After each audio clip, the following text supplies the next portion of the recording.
Hello fam, welcome to another video. Today I'm going to share with you another one of my upgrades. So as always, you can always keep. I've left links to the timelines to get the actual review. But before that, I would actually like to show you guys where we're coming from.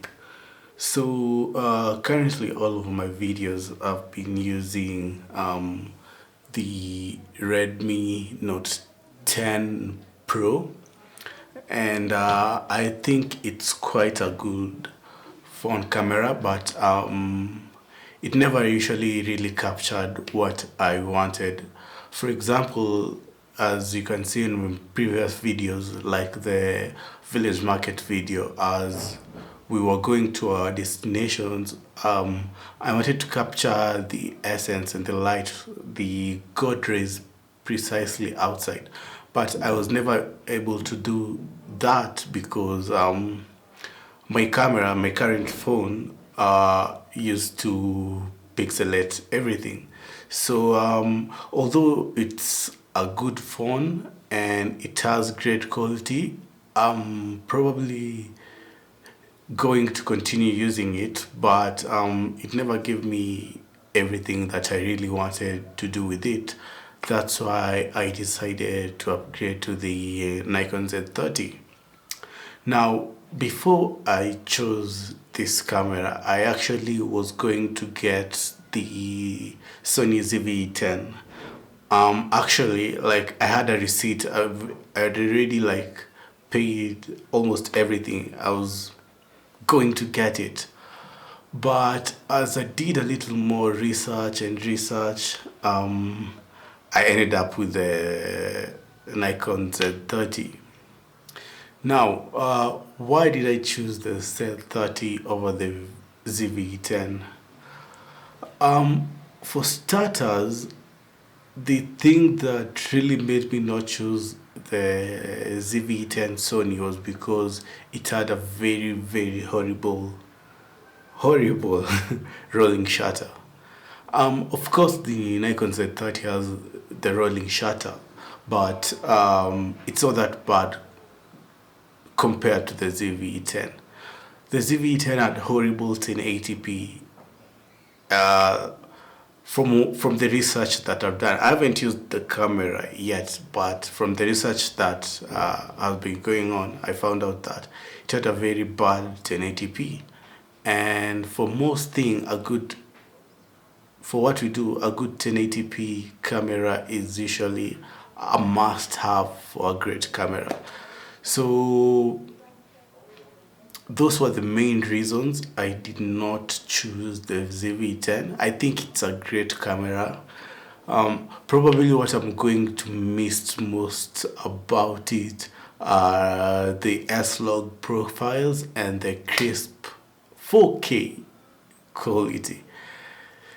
Yeah, I think it's a great camera to have it on studio. Like, you just have it, put it on a tripod, and that's it. You forget about it. I think you'll get much better use of it than any other camera. So what made me like fall in love with this camera? One of the things, and I think the key point I actually chose it over the ZV-10, is that it is weather sealed, and it feels great holding it in my hands. As you can see, I have very big hands, and the other camera, like, it's so small and so delicate that you're afraid to drop it down. So it's a camera that you have to handle with care, since it can easily break. As for the Z30, it's well built. I like it. It feels great to hold, and it has great 1080p, as you can see. And so far, I've had this camera for like a month, and I'm loving everything about it. The only downside that I've found with this camera is that the lenses are very expensive. Like, I didn't think about it. I need to have like quite a selection of lenses, but I never knew they were this expensive, because as I was looking through the other cameras like Canon and Sony, I saw like the prices aren't that too high, but if you can manage to like at least save up a bit and take them. But when it comes to Nikon lenses, they're very, very expensive, which I find kind of a bummer, because as a beginner, for me, yeah, it's a higher, the bar is a little bit higher to get a good lens. But on the other side, I've heard that all their lenses usually have great quality compared to the others, but still it's a little bit higher when you're looking at a new perspective. Now, this camera takes great pictures and also great videos. As you can see, some of the pictures that I took, and okay, I'm not that complete of a beginner when using pictures camera, so I think I really know my way about taking pictures. And it also has great slow-mo videos, crisp, clear, as you can see. So basically, I won't say this is a bad camera at all. I would consider anybody getting or wanting to get in into the market of mirrorless camera, considering this as one of the main cameras. But as I said, the disadvantages is that the lenses of this camera are super expensive, and also I noticed that like S-Log is not that really great if you really need it. Per se, like if you're just starting out, you really don't need an S-Log camera, because it's just complicating things around you. You can use the flat profile. My phone also had a flat profile.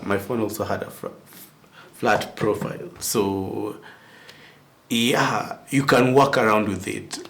So although S-Log is great, I also hope this camera had some N-Log built into it, but it's not really a must you have it, but it's a great option to have. I think you can really get some details using the flat profile. It's easier, but you won't get it to that quality of getting the S-Log or the N-Logs, but it's still something you can work with. So I don't really see that as a disadvantage over the other camera. So I think that's the only thing that I'll be missing over from the ZV-10. So yeah, I guess you got to weigh your options and choose which camera you'll go with.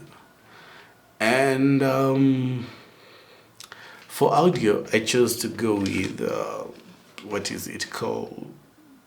Yeah, the Rode mic. I'm currently using a Rode mic on this, but the inbuilt audio is also great.